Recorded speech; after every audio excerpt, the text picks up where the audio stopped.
Waktu itu orang-orang Arab sering didatangi, kemudian dijajah, tempatnya diambil, kemudian kalau perang kalah, tentu apa, harta mereka akan diambil dan istri-istri mereka akan diambil, dijadikan hamba sahaya, putri-putri mereka akan dijadikan hamba sahaya, dihinakan. Orang Arab nggak mau. Mereka menjaga sekali anak-anak perempuan mereka. Mereka nggak mau anak perempuan mereka dihinakan ketika mereka sudah dewasa. Ketika anak perempuan saya sudah dewasa, dinikmati oleh orang lain, dijadikan pembantu, dijadikan hamba sahaya, dihinakan. Saya nggak mau. Lebih baik dari semenjak kecil saya buang dia, saya masukkan ke dalam kuburan. Jadi niat aslinya baik atau buruk?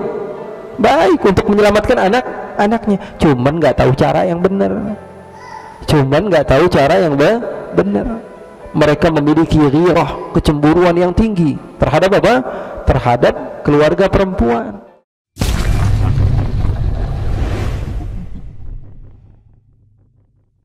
Sejarah Nabi besar Muhammad SAW yang kita ceritakan dari semenjak awal, bagaimana kehidupan yang ada di Jazirah Arab pada masa itu. Keturunan Nabi Ismail alaihi salatu wassalam, di antaranya ada yang bernama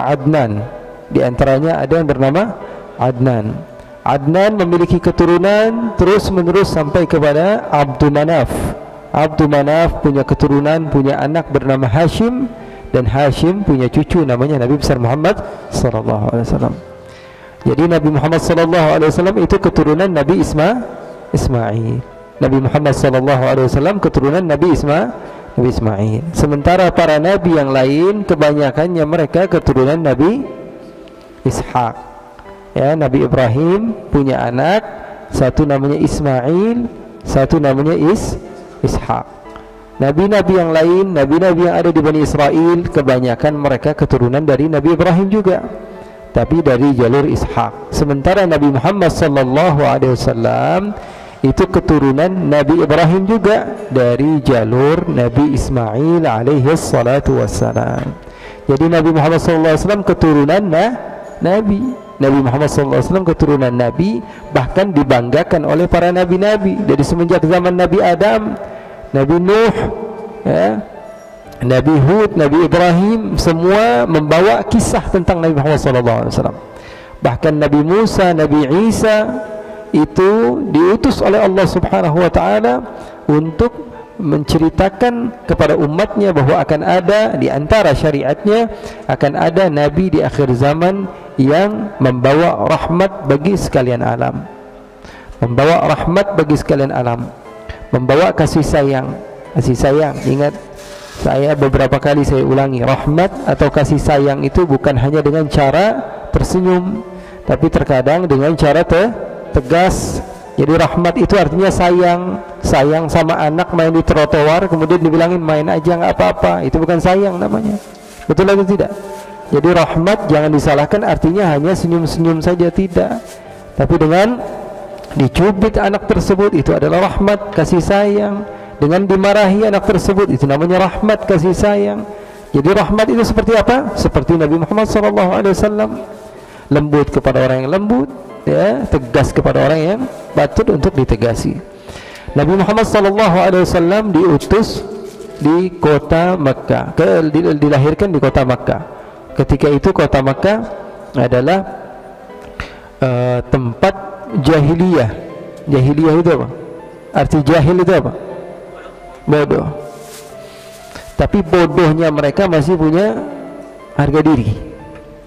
Makanya Rasulullah SAW katakan apa? Bu'ithtu liutammima makarimal akhlaq. Saya diutus oleh Allah untuk apa? Menyempurnakan akhlak. Kalau penyempurnaan artinya sebelumnya sudah ada akhlak. Kalau Rasulullah katakan saya diutus untuk mengajarkan akhlak, artinya akhlak memang nggak ada. Tapi ketika itu Rasulullah SAW katakan bu'ithtu, saya diutus liutammima, menyempurnakan apa? Makarimal akhlak, akhlak. Menyempurnakan, penyempurnaan. Artinya apa? Artinya mereka itu mau untuk menjadi yang baik tapi nggak tahu caranya. Contoh. Satu keburukan yang sering diulang-ulang oleh penceramah atau mereka-mereka yang menceritakan keadaan pada zaman Rasulullah SAW. Mereka tahu bahwa di zaman tersebut anak perempuan dikubur hidup-hidup. Sering dengar nggak? Anak perempuan dikubur hidup-hidup. Kenapa kok anak perempuan dikubur hidup-hidup? Alasannya kenapa? Setelah kita cari tahu, ternyata alasan mereka adalah alasan yang harusnya itu bisa dipuji. Kok bisa, Habib? Kan anaknya dikubur hidup-hidup. Iya.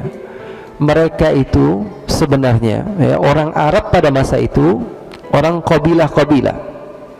Satu kabilah ini, satu kabilah ini, satu kabilah ini datang dari kabilah luar, semuanya perang satu sama lain. Yang menang akan menguasai satu tempat. Kemudian apa? Hartanya akan diambil. Orang dulu kan begitu.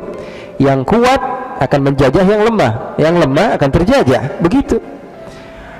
Waktu itu orang-orang Arab sering didatangi, kemudian dijajah, tempatnya diambil. Kemudian kalau perang kalah, tentu apa? Harta mereka akan diambil dan istri-istri mereka akan diambil, dijadikan hamba sahaya. Putri-putri mereka akan dijadikan hamba sahaya, dihinakan. Orang Arab nggak mau. Mereka menjaga sekali anak-anak perempuan mereka. Mereka nggak mau anak perempuan mereka dihinakan ketika mereka sudah dewasa. Ketika anak perempuan saya sudah dewasa, dinikmati oleh orang lain, dijadikan pembantu, dijadikan hamba sahaya, dihinakan. Saya nggak mau. Lebih baik dari semenjak kecil saya buang dia, saya masukkan ke dalam kuburan. Jadi niat aslinya baik atau buruk? Baik, untuk menyelamatkan anak-anaknya. Cuman nggak tahu cara yang benar. Benar. Mereka memiliki ghirah, kecemburuan yang tinggi terhadap apa? Terhadap keluarga perempuan. Kalau sekarang enggak, kita nggak jagain, dia buka sendiri. Ya, wajahnya, auratnya, kerudungnya. Kalau zaman dahulu tidak, orang jahiliyah saja dijagain anak perempuannya. Kalau sekarang enggak, kita bodoh amat lah, urusan kita banyak kok, ngurusin anak sendiri. Ya. Anak kita udah gede kok, udah bisa ngurus diri sendiri. Iya, sekarang kamu ngomong seperti itu, di akhirat bisa nggak ngomong sama Allah begitu? Nggak bisa. Makanya dulu Sayyidina Husain ketika wafat, putri-putrinya ikut dihinakan, ya. Dibawa di tengah jalan, ya, dengan wajah yang terhinakan. Karena ketika itu keluarga Nabi dikalahkan, kemudian apa? Kemudian dibawa ke beberapa negara, ke beberapa daerah dalam keadaan terhina. Maka ada salah seorang di antara pecinta keluarga Nabi Muhammad SAW mengatakan kepada Ali Zainal Abidin, wahai Ali, saya ingin memberikan kepada kamu pemberian. Kira-kira kamu mau apa? Kamu mau apa? Maka Sayyidina Ali Zainal Abidin mengatakan, kamu punya apa? Saya punya apapun yang kamu mau pinta, wahai Ali. Saya pecinta keluarga Nabi, saya punya harta. Apa kata beliau? Kamu hiasi saja kepala bapak saya, bikin semegah-megahnya, biar dibawa supaya apa? Orang-orang setiap melihat rombongan kami hanya fokus kepada kepala bapak saya dan tidak melihat kepada adik-adik perempuan saya. Jadi bukan karena ingin memperindah kepala bapaknya untuk supaya dilihatin, enggak. Yang penting orang fokusnya kepada kepala tersebut, enggak apa-apa. Yang penting keluarga perempuan kami tidak dilihat-lihat oleh orang lain. Nah, begitulah ya, masa jahiliyah pada saat itu. Mereka bodoh tapi nggak tahu caranya. Pengen jadi orang yang benar, cuma nggak tahu jalannya. Makanya Nabi Muhammad SAW Allah utus. Nabi Muhammad SAW Allah utus dalam keadaan sabar. Pada masa itu semuanya serba